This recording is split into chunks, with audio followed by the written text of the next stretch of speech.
Serious हो जाएगा। हर team को चूंकि 10-10 मैचेस खेलने हैं, अभी तो किसी ने 3 खेले हैं, किसी ने 2 खेले हैं, किसी ने 1 खेला, तो अभी बहुत टाइम है, अभी 27-28 मैचेस बाकी। प्लेयर कहीं थक ना जाए, जो 100 कर आगे के लिए एंड में जाने के बाद वो गया बस।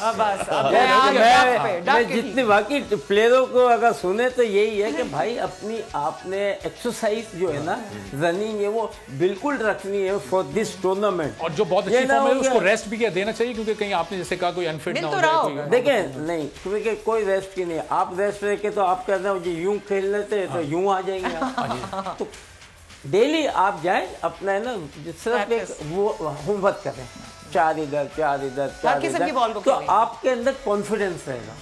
अब मैं सो गया हूँ, 3 दिन सो गए, उसके बाद में जाऊँगा, इतना आसान नहीं होता कि वही टाइमिंग आ पाए, फिर आपको खेलना पड़ता है, फिर आप सोचते हैं और वहाँ आके आप पजल हो जाते हैं। अगर सही ना खेलें तो जो जितनी आपकी वो मेहनत की भी पिछली, वो सब है ना गायब हो जाता है। तो क्रिकेटर्स को आज आपको मिल गए हैं, क्रिकेटर्स को सुन रहे हैं, क्रिकेटर्स जितने भी हैं, प्लीज अपनी होमवर्क एवरी डे तुम्हें करना है, चाहे आप आधे घंटे के लिए करें, और क्रिकेट खेलना चाहते हो तो कम से कम 1 घंटा तुम्हें फिटनेस और रनिंग पे देना पड़ेगा।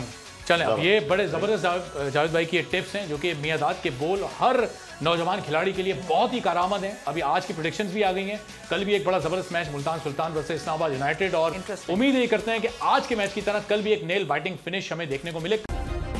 सब्सक्राइब करें और बेल दबाएं ताकि कोई खबर रह न जाए।